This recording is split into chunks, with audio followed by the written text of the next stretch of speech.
M23 kwitabijamo nta busirikare ndabona mu Kinyangara kwitabijamo maze kutwubakira umuhanda tumaze kugira amazi segara amafoto erekana na yiri yanzu mbese aho M23 igera muri Dorega amazi dore ngiye urabona ngiye inzu dore n'izindi zikiri shanti yego reba nanga ni M23 hambere abazarendu bakiranga FDLR abarundi ese aba tubwire koko hari ukuntu muvuga tukavuga ngo abarundi mushaka kubagerekaho urusyo abarundi babagahe muri Rubaya aha abarundi muri Rubaya kuri musozi uguriya ni harabari bakabye hara hepfo bahiturukaza hari bahitani hari ugundi musozi bari bakabyo niguragwira hijya babaga iroso niho baba abandi babaga ahantu bita mu bisunzu urabona izindi misozi higiriya ziriya nazo bari bazikabyeho hajya haranihe munyibutse di hariya ni muri Karisimbi muri site bakota bose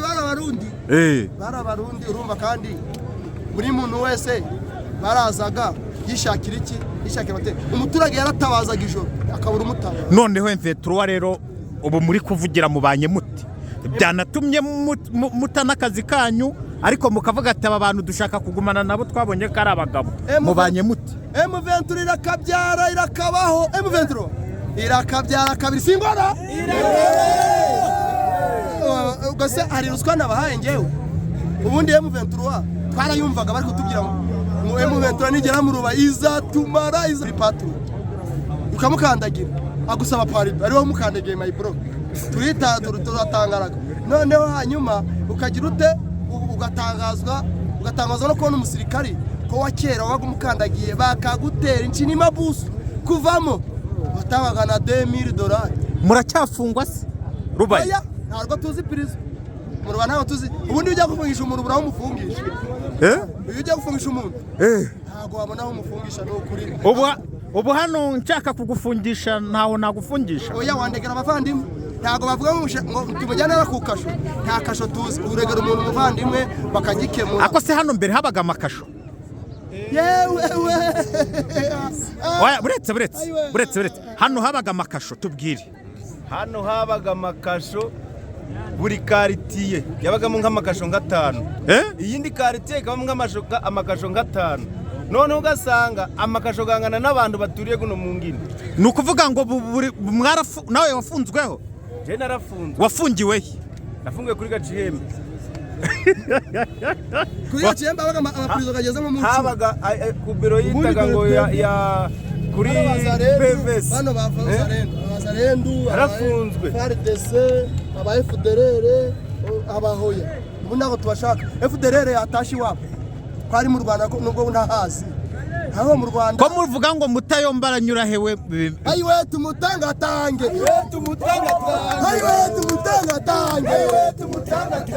Gisegeti aranyura he nanyumvase byanyobeye Gisegeti aranyura he nanyumvase byanyobeye ayiwe tumutangatange ayiwe tumuzominge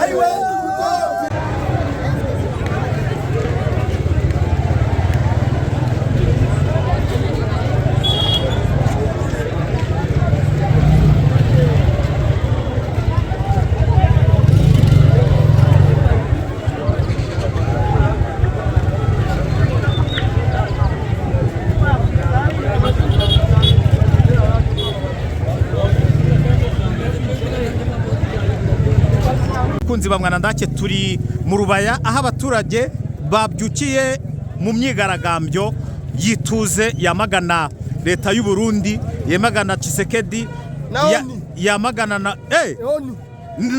n'ikindi bundi vuga muri kwamagana iki ubundi turukwamagana ibihano byafatiwe abayobozi ba FCM 23 tukamagana na kuriya gufunga abaswahili gusa situzi nimba prison ya Ndoro ipirizo nimba ngo ya Makara ngo ishinzwe ngo abaswahili ngo nibo bajamo gusa bagiye kugira ute bagiye gufunga iravangura rishingiye ku rurimi rw'igiswahili kwe tukubyamagana cyane ino abaturage binanga muri est nkatwe cyane cyane bamwayisite yetu ya Rubaya ni icyo ngicyo nicyo cyabateye ko kwamagana ibyo byose uvuze kuvejo tukiri mu muhanda mwana ndake tureba ibintu kubera tuba twagiye mu muhanda tuba dufite imirimo twabataye rero tureba aho tuvuye urabona hano hari FDLR hariho abarundi bari aha ngaha iyi rubaya ntabwo yari yubatswe gutyo urabona gano mazu garimo zari imbaho zari ingwe ako M23 igere hanga dufite amahoro turaryama abana bacu barinya ku fondasiyo kuri ubu ngubu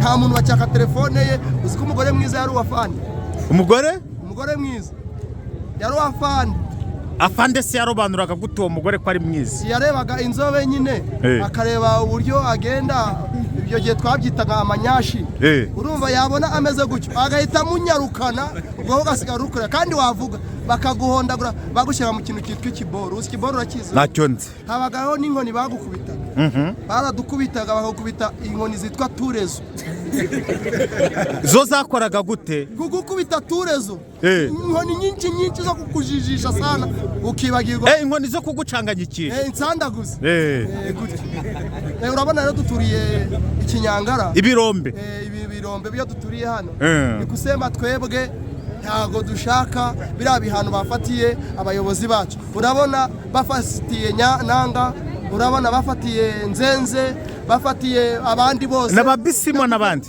na guverineri wacu Bahati Musanga Erasto bamufatiye ibihano ubwo se urumva abo bantu bashaka amahoro koko onite nayo ikaza ibirebera ikabireka ubwo se onisi MONUSCO tu MONUSCO ajya MONUSCO se bandi banje bambara amakasike gable abo ngabo none harubaya sasa ubu murifuza iki mu rubaya turifuza ngo bavaneho biriya bihano amahoro gaze M23 ibyo bagwanira twasanze ari iby'ukuri icyambere nimba umuntu agwanira kutagira ivanguramoko mu gihugu uwo muntu twamushigikira twe turi nk'abaturage urumva neza ikindi cya kabiri umuntu aravuga ngo buri muntu wese ni isanzure kuri buno nta muntu ugifungwa kuri buno nta muntu ukirega undi ngo tujyane kwa leta tujyane ku province bisigaye bishyirira mu ki bisigaye bishyirira mu miryango nta gusimbuka inzego nta ruswa uragenda umuyobozi akakumarira akagukemurira ikibazo direct nta gushwana na Trump Tshisekedi yatanze rubaya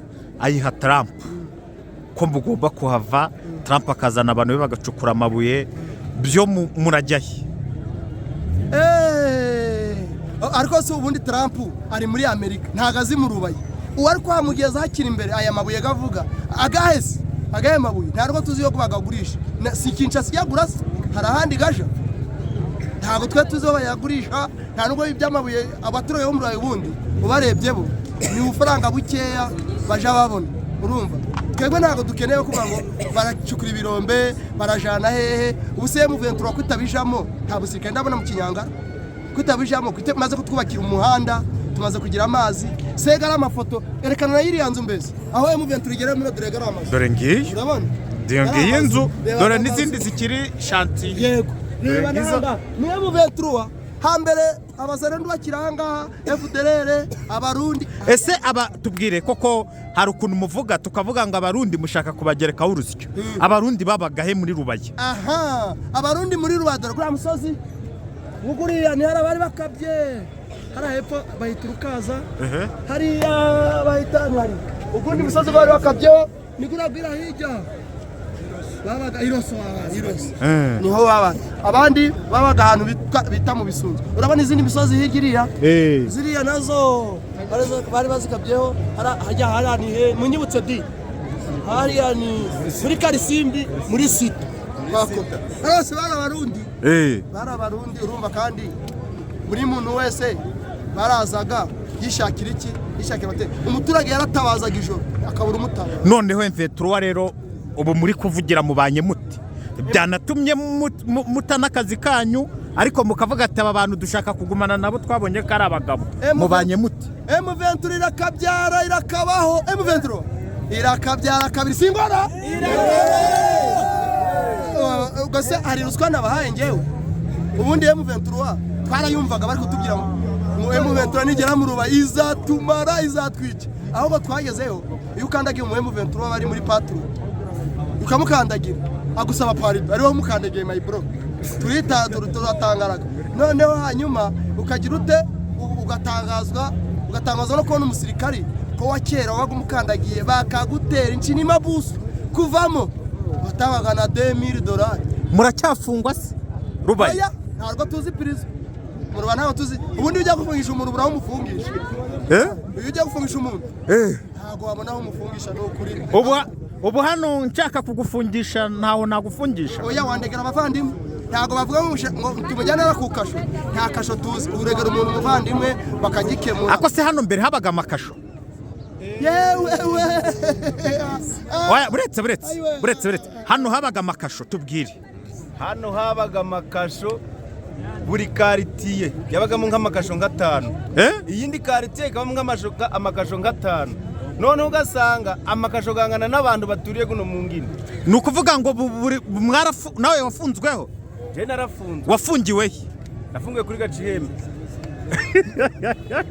Kuri Gacihembe abaga amapurizo kageze mu munsi. Habaga ku biro yitaga ngo ya kuri PVS. Bano bazarendu narafunzwe. FARDC aba FDLR abahoya. Ubu nako tubashaka. FDLR yatashi wabo. Kwari mu Rwanda nubwo ntahazi. Aho mu Rwanda ko muvuga ngo Mutayomba aranyura hewe? Ayiwe tumutangatange.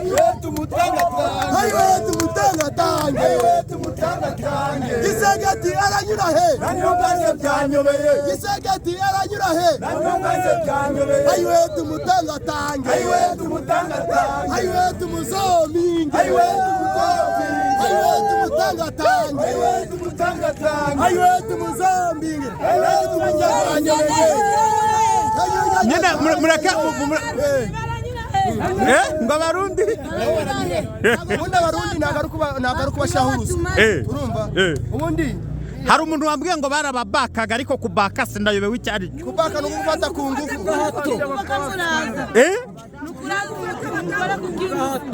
nukuraza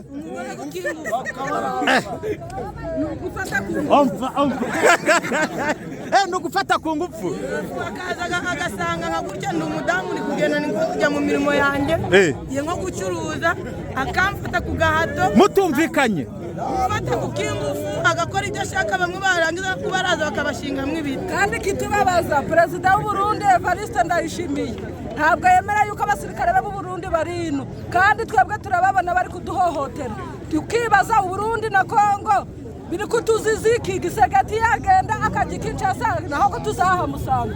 Perezida w'u Burundi nawe ibyo ari gukora byose bizamugaruka nareba nabi nawe tuzahamusanga. N'igihugu cye kirakenye kiri mu igihugu cye wajya gushaka n'inkoko ukayibura. Uzi ahandi numvaga ino muri Kongo buno M23 itangiye kutubwira ngo buri muturage akwiye kugira konte kuri banki. Uziko twagize banki hano mu Rubaya. Dufite banki hano mu Rubaya ariko no kubwa Kisekedi yari hari nta n'ikirimbo. Ikirimbo ni iki? Ikirimbo ngase ni mpuzamahanga tukagira umuntu uzaduha amafaranga ejo tugahemba umwe ejo buri tuyahemba. None barakumenyaga yuko ariho perezida w'icyo kirimbo kaza bakayatwara urumva. Ariko kuri ubu ngubu M23 AFC M23 yatuzaniye banki buri muturage wese arabwira ngo ntabwo yemera kubika amakuta mu nzu kubera abajura batayiba. Ubu ngubu burimo amazu y'imbaho ajya cy'amafaranga agahiramo. Okay, noneho message yanyu mwayigeneye bande nyirizina kugira tunasoza. Message yacu izi myigaragambyo uko ubona turi gukora d'abord twazigeneye ubuyobozi bwa Kinshasa bushingiye kuvangura amoko. Ntago bari kumva ikinyarwanda babwirira ingara mangala so na hebite mangala ngo babwira Swahili nta kibazo sikoyo kubera rigara ikutuletea kitu Francais ikutuletea kitu okay. Kiswahili nayo ikutuletea kitu Kiswahili nayo ikutuletea kitu tunapenda matendo ngo babwire rero ngo babwire mu kinyarwanda nta kibazo na Kiswahili na mabia Kiswahili juu ifike Kinshasa sawa si ndio tangaza basi. Asante sana. Okay, nakushukuru bwana Mwanandaki. Mimi kama mkaaji hapa msite ya Rubaya hii message mimi napenda ifikie Kisekedi na wale waalie wake wale ambao wako nyuma yake. Mwingine ni kuambia FDLR irudie kwao. Depuis zamani nilizaliwaka FDLR. Depuis aujourd'hui tunasema hatupendi ile yote ya kwenda Doha ya kwenda Swisse ya kwenda nini. Waamue baseme wanashindwa. Comme ça AFC M23 bayambia yende Kinshasa ibaoneshe secret jinsi wanakamataka bakaji. Ingine ya pili, mwende mtuambilie ONU iache kamata masanction contre ya hawa viongozi wetu. Tukana viongozi wetu ba mingi wenye acha kamatia masanction. Hatupendi hiyo. Ingine yetu tunapenda baache ubaguzi. Basi. Unasikia Kiswahili yenyewe tukasema. Umefika Kinshasa. Ukifika Kinshasa basi wanakuonaka ndani mshenzi kiwerewere. Sema huyu mtu mwenyewe anasema Kinshasa donc ni wa wapi? Ni wa Mwesti. Sio baloba na ndinga yabo ya Mangara azarwande. Ukuwe Mutembo, ukuwe Mundande, ukuwe Kasae, ukuwe nini? Uko nini home? Ingine ya kushangaza. Jua nini? Hakubebaka wazalendo kwapo. Uliona ushasikia Kasai kuko wazalendo, Kinshasa kwa wazalendo, unapataka wakuluna, unapataka wa nini? Manake nye njari danganyaka. Ndio. Oni inamwapie mbetize. Unasikia? Inamwapie mbetize. Nye wa journaliste ni kujua yenyewe anasema abuta bisebo. Mubimwambie yeye hatupendi tena 3e manda yake na kugeuza katibu, hatupendi kabisa. Katibu yaachie vile. Katibu ya nchi aiache vile. Wowe ko warakaye? Nawe tanga ubutumwa wenda mu rurimi usha vuga mu Kinyarwanda amasegonda 10 nta kibazo. Tanga ubutumwa umuturage wo mu Rubaya twewe hanini twari tubabajwe n'ubuyobozi bwa kera bwari butuyoboye nabigwa ingoma Kinshasa, ariko aho M23 bifatiye hano mu Rubaya turatuje Kongo itachangwa na nani vijana abadamu bakaturaza kugahano none ndikunangaza ngewe abayobozi bamwe na bamwe ba M23 bagisegati abafandi ubaguzi kandi baturuka M23 agera mu sanction turi kurya amasanction none ibyo ngibyo none bishaka niyo mpamvu nanjye kugira ngo nigaragambye kazi barahagarikira ibyo byose ibyo bafashamo Saura kozi.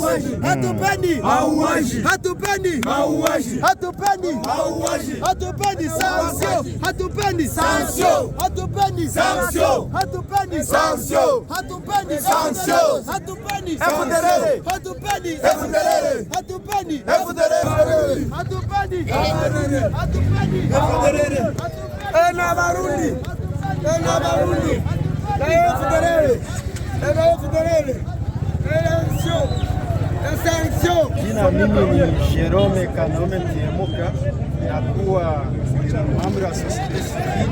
Niko na memo yenye hii raia wote wenye uko naona hapa wamenipatia ambase niisome mpaka watu wote waisikie.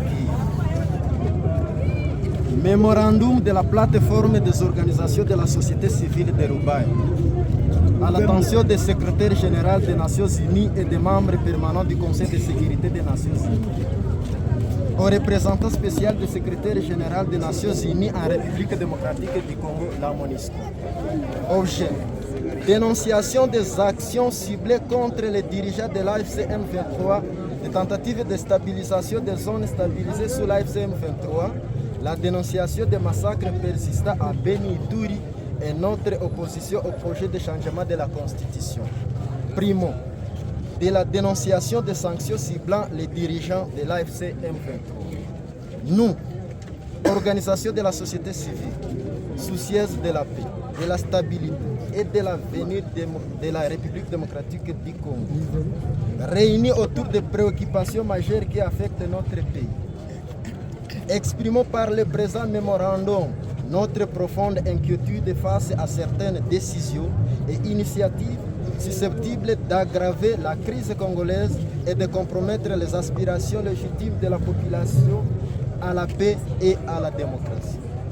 Nous dénonçons les sanctions du Conseil de sécurité des Nations Unies ciblant certains dirigeants de l'AFC M23 que nous considérons comme susceptibles de compromettre davantage les efforts de recherche d'une solution politique et négocier à la crise qui déchire l'Est de la République démocratique du Congo. Dans un contexte où les différentes parties sont appelées à participer à des processus de dialogue, de négociation et de recherche de solutions durables, nous estimons que les sanctions ciblées ne devraient pas être utilisées au stade actuel comme un instrument susceptible de fermer les canaux de communication et de rendre plus difficile la recherche d'un règlement politique de la crise. La paix ne peut être imposée par des sanctions sélectives. Elle exige le dialogue, l'écoute de toutes les parties prenantes et la prise en compte de réalités vécues par les populations directement affectées par les conflits. Secondo, contre toute tentative de ramener l'insécurité dans les zones stabilisées sous l'AFC M23. Nous dénonçons également toute tentative visant à ramener l'insécurité, les chaos et les violences dans les zones qui connaissent une amélioration de la situation sécuritaire. La population congolaise, particulièrement celle du Nord Kivu et du Sud Kivu, a trop longtemps souffert des affrontements armés, des déplacements forcés, des pillages, des massacres et de l'absence d'autorité effective de l'État. Toute initiative militaire, politique ou clandestine visant à déstabiliser les zones et à retrouver une certaine accalmie constitue une menace directe contre les populations civiles. Nous refusons que les populations du Nord Kivu et du Sud Kivu soient condamnées à revivre indéfiniment les mêmes cycles de violence. De telles initiatives violeraient les accords de Washington, de Doha, de Suisse, qui consacrent le cessez-le-feu. La paix retrouvée, même fragile, doit être consolidée et non sabotée par assouvir la soif du pouvoir des politiques véreux. Terissons, non au projet de changement de la Constitution. Nous réaffirmons notre opposition catégorique à tout projet de changement de la Constitution de la République démocratique du Congo qui viserait à modifier les règles fondamentales de l'alternance démocratique et à permettre à un président en exercice de prolonger indéfiniment son pouvoir. La Constitution ne doit pas être modifiée pour satisfaire les ambitions personnelles d'un individu, d'un parti politique ou d'un régime. Terissons. Non au massacre de Beni et Ituri par les ADF NALU. Nous dénonçons avec la plus grande fermeté de silence de la communauté nationale et internationale face au massacre de Beni Ituri et les violences récurrentes qui endeuillent les populations civiles abandonnées à leur triste sort malgré la présence des institutions chargées d'assurer leur protection. Depuis des années, les habitants de Beni sont massacrés, déplacés et plongés dans la peur sans qu'une réponse sécuritaire efficace et durable ne soit apportée. Cette tragédie ne peut plus être banalisée ni transformée en simple statistique. Nous exigeons que toute la lumière soit faite sur ces crimes, que les responsables et leurs complices soient identifiés et traduits en justice et que des mesures concrètes soient prises pour mettre fin à l'insécurité et garantir en fait la protection des populations civiles des zones affectées. Quarto, nos recommandations. Première recommandation. La priorité doit être accordée au dialogue politique pour résoudre durablement la crise dans l'Est de la République démocratique du Congo et non les sanctions sélectives qui sont susceptibles d'aggraver la situation. Deuxième recommandation. La cessation de toute action susceptible de provoquer une nouvelle guerre dans les zones sous l'AFC M23 qui connaissent actuellement une accalmie. Troisième recommandation, la réévaluation des actions ciblées imposées aux dirigeants de l'AFC M23 dans le cadre d'une approche favorisant la paix et le dialogue. Quatrième recommandation, la protection des populations civiles contre toutes les formes de violence et de représailles. 5. Le respect strict de la Constitution et le rejet de toute modification ou changement destiné à prolonger indéfiniment les pouvoirs. 6. La société civile appelle le gouvernement congolais et ses partenaires à ne ménager aucun effort pour éradiquer définitivement les phénomènes ADF NALU à Beni et à Ituri. À défaut de résultats concrets, les populations de ces régions, meurtries depuis de nombreuses années par les violences, pourraient être tentées de solliciter l'intervention de l'AFC M23 en fait de leur venir en aide pour leur libération. 7. La tenue d'un dialogue politique véritablement inclusif permettant de traiter les causes profondes de la crise congolaise. Enfin, nous appelons donc la communauté nationale et internationale à privilégier la paix, le dialogue et la recherche de solutions durables plutôt que les initiatives susceptibles d'aggraver les tensions. Nous appelons également le peuple congolais à rester vigilant face à toute tentative de déstabilisation des zones pacifiées sous l'AFC M23 et à toute manœuvre visant à modifier les règles constitutionnelles pour confisquer les pouvoirs de notre pays. Que vive l'AFC M23, que vive la province du Nord Kivu, que vive le territoire de Massissi, que vive la cité de Rubaya. Je dis et je vous remercie.